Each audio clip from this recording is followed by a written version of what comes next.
So in the last video, we worked through a bunch of different examples involving the chain rule. And if you're like most students, you found them pretty challenging. And I might have frightened you a little bit when, at the end of the last video, I made the comment that the worst is yet to come. I say the worst, and maybe that's a little bit unfair. Maybe the most complicated is yet to come. And while the examples of this video are very complicated, hopefully they'll be pretty satisfying when you figure them out.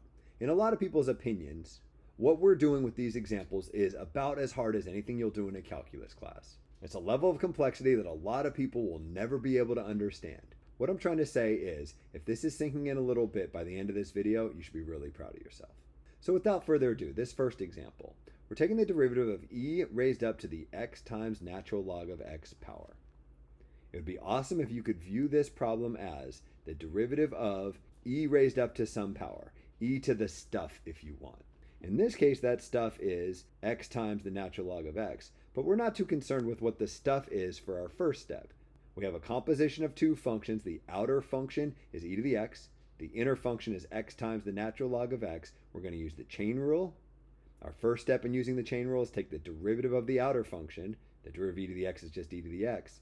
And evaluate that at the inner function. So what we'll get is e raised up to the x times natural log of x power. Exactly what we have written up here. But we're not done. So far, we've only taken the derivative of the red stuff. We still have to take the derivative of the stuff in blue. The derivative of x times the natural log of x. And if you think about the derivative of x times the natural log of x, maybe you come to the conclusion that that's not something that's immediate. That's a product of two different things. So to take that derivative, we have to use the product rule. I'm going to open up some parentheses because I know when I use the product rule, it's going to create two terms, something plus something. And I want to make sure that this e raised up to the x natural log of x power gets multiplied by this entire derivative, in other words, both of these terms. The product rule tells me that I want the derivative of the first thing, the x, multiplied by the second thing, the natural log of x, and to that I want to add the derivative of the second thing, the natural log of x, times the first thing, the x. I can finish up my calculus by taking the derivative of x, which is just equal to 1, and multiplying that by the natural log of x, and then adding to that the derivative of natural log of x, which is 1 over x, multiplied by this x here. I'm done with my calculus. All that's left is to do a little bit of simplification. 1 times the natural log of x is just the natural log of x, and 1 over x times x is just 1. So I could say that my answer is e raised up to the x natural log of x power times natural log of x plus 1, which I'm going to write as 1 plus the natural log of x, so that there's not any ambiguity as to whether I'm taking the natural log of x plus 1 or if I'm taking the natural log of x plus 1. Hopefully that pause made some sense to you. Anyways, this is what I consider a beautiful form of the final answer. What we did here is we used the product rule inside of the chain rule, which is a lot to keep track of, but as long as you're showing your work on all the individual lines, hopefully you can convince yourself that each line is equivalent to the one above it. Organization is key in calculus. In case you don't believe me, let's do another example. Here we're taking the derivative of 3x plus 1 divided by the log base 4 of x, all raised up to the fifth power. That's the important part there. At this point, I don't really care that it's 3x plus 1 divided by the log base 4 of x that's raised up to the fifth power. I'm just thinking about I have the derivative of something raised up to the fifth power. That's my outer layer. That's the stuff in red. That something ends up being 3x plus 1 divided by the log base 4 of x.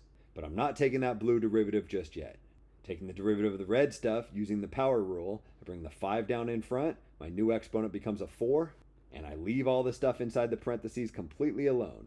3x plus 1 divided by the log base 4 of x. I'm not done. I haven't yet taken the derivative of that stuff in blue, so I multiply that answer by the derivative of that 3x plus 1 divided by the log base 4 of x. Good news and bad news. The good news is we're done with the chain rule in this problem. The bad news is what we're left to take the derivative of is not something that's super easy. It's a quotient. I'm going to have to use the quotient rule over here. The stuff in green is completely done. For the derivative of 3x plus 1 divided by the log base 4 of x, what I have to do is take the derivative of the top, the 3x plus 1, and then multiply that by the bottom, the log base 4 of x. From that, I want to subtract the derivative of the bottom, the derivative of the log base 4 of x, multiplied by the top, that 3x plus 1. And with the quotient rule, remember that you're not done. You still have to divide that entire mess by the bottom, log base 4 of x in this case, squared. The stuff in green is just kind of along for the ride. All the work I have left to do is over here in blue. There's two derivative symbols, here and here. This first derivative, the derivative 3x plus 1, you could show some steps off to the side if you need, but hopefully you're at the point where you can look at this and tell the derivative is just 3, or maybe 3 plus 0, aka 3. So what I get for my first term up in the numerator here is 3 times the log base 4 of x. From that I want to subtract the derivative of the log base 4 of x. Maybe you remember that that's almost 1 over x. We just have to multiply that x by the natural log of the base, 4 in this case. That's the derivative of log base 4 of x. That gets multiplied by this 3x plus 1 right here. And then the entire mess gets divided by the log base 4 of x squared. No more d over dx symbols, no more calculus to be done. I'm going to simplify this a little bit because it's a good skill to have, but this is all just algebra, not calculus. The way I would simplify this is I'd think about a fraction to the 4th power as the numerator raised up to the 4th power divided by the denominator log base 4 of x raised up to the 4th power. The reason that works is because if you have a fraction to the 4th power, think you're multiplying that fraction by itself 4 times. And when you multiply fractions, you multiply straight across. So if I was multiplying those 4 fractions, I'd multiply their tops together. I'd have 4 of these 3x plus 1s, and then multiply the bottoms together, 4 of these log base 4 of x's. What about this stuff in blue? Well, I don't especially like the fractions inside fractions thing going on here. So what I'm going to try to do is get rid of this fraction, this x natural log of 4. And the trick I'm going to do to accomplish that goal is multiply the top and bottom of this fraction by x times the natural log of 4. What that leaves me with in the denominator is what used to be there, the log base 4 of x squared, and then what I'm introducing, this x times the natural log of 4. In the numerator, I have all this stuff times x times the natural log of 4. Because I have two terms, the x times the natural log of 4 has to hit both of them. When the x times the natural log of 4 hits this first one, I'm left with 3x natural log of 4 log base 4 of x. When the x natural log of 4 hits this second term, it cancels out with this x natural log of 4, and I'm left with just negative 3x plus 1. I don't know if things are really getting any simpler, but at least now I don't have the fractions inside fractions. Could you go any further? Yes. Should you go any further? I don't know. It's kind of up to you. I'm going to go one step further.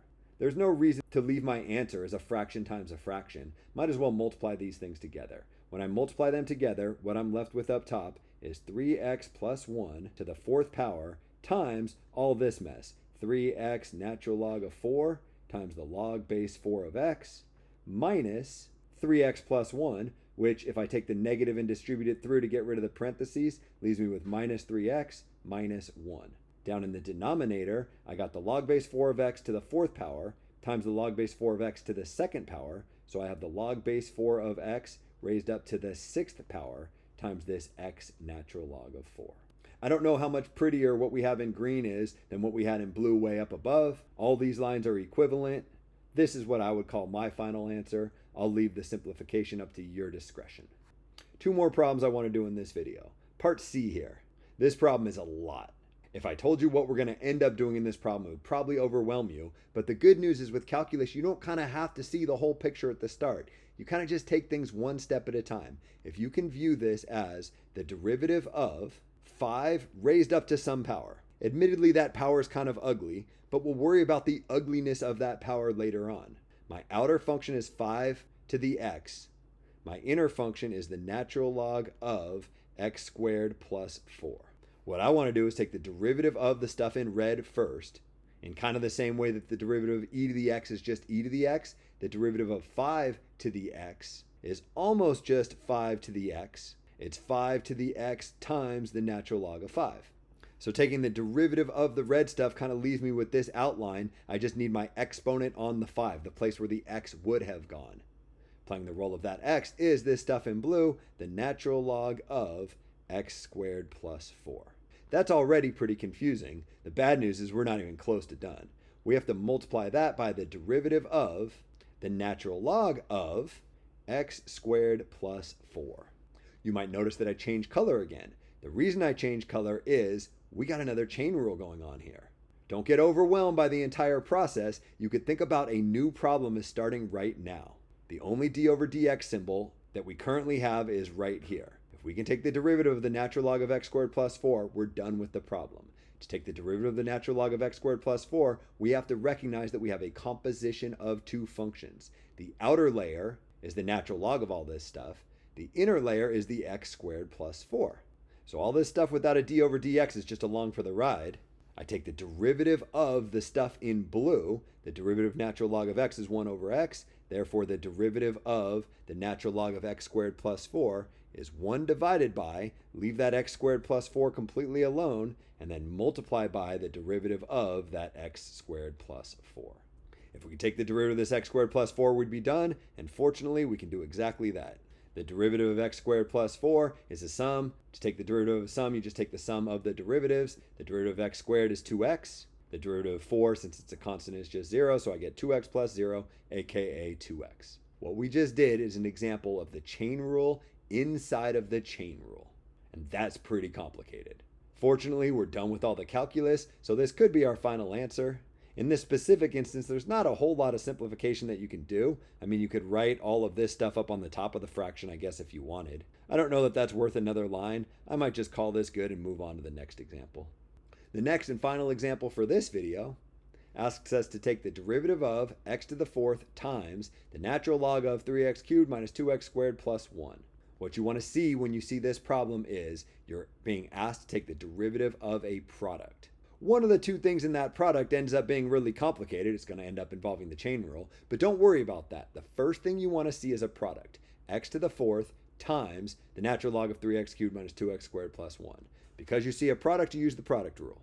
The product rule tells me that the derivative of something times something is the derivative of that first something, x to the 4th in this case, times that second something, the natural log of 3x cubed minus 2x squared plus 1, plus the derivative of that second something, the derivative of the natural log of 3x cubed minus 2x squared plus 1, times that first something, x to the 4th power. The product rule gets us from this line to this line. All that's left to do is evaluate the two derivatives. If you're working left to right, you're not too intimidated. You're like, x to the 4th power, that's easy. Its derivative is just 4x cubed. So I get 4x cubed times the natural log of 3x cubed minus 2x squared plus 1. So far, so good.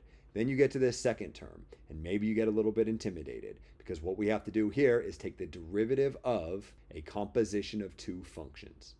Maybe you're at the point where you can look at this, even without the color coding that I did, and recognize chain rule. So that it doesn't get in the way, I'm going to write this x to the 4th power first. Then I'm going to take the derivative of the natural log of 3x cubed minus 2x squared plus 1. I'm focusing only on the brown part of that derivative. The derivative of natural log of x is 1 over x. Therefore, the derivative of the natural log of 3x cubed minus 2x squared plus 1 is 1 over 3x cubed minus 2x squared plus 1 times the derivative of that 3x cubed minus 2x squared plus 1. First, we use the product rule, then we use the chain rule. The chain rule leaves us with this derivative to take. We take that and we're done with the problem. Most of this stuff is just along for the ride. All we're left to figure out is this derivative way out here. Hopefully it's the kind of thing you can just look at and tell that the derivative is 9x squared minus 4x. Plus 0 if you feel like it. If you felt the need to kind of consolidate things, you could with a little bit of algebra, but the calculus is now done. I think how I would leave my final answer would be 4x cubed natural log of 3x cubed minus 2x squared plus 1, plus a fraction, the bottom of that fraction being 3x cubed minus 2x squared plus 1, the top of that fraction being the product of x to the 4th and 9x squared minus 4x. So that I don't have an extra set of parentheses, I'll take the x to the 4th and distribute it through, which will leave me with 9x to the 6th power minus 4x to the 5th power. I think this is what I'm going to call my final answer. Chain rule inside the product rule. The idea of this video is to see examples where we use the chain rule in conjunction with other rules. In this first case, we use the product rule inside the chain rule. In this second one, we use the quotient rule inside the chain rule. In this third one, we use the chain rule inside the chain rule. And then finally in this fourth one, we use the chain rule inside of the product rule. For most students, that's the hardest thing you'll do in this class.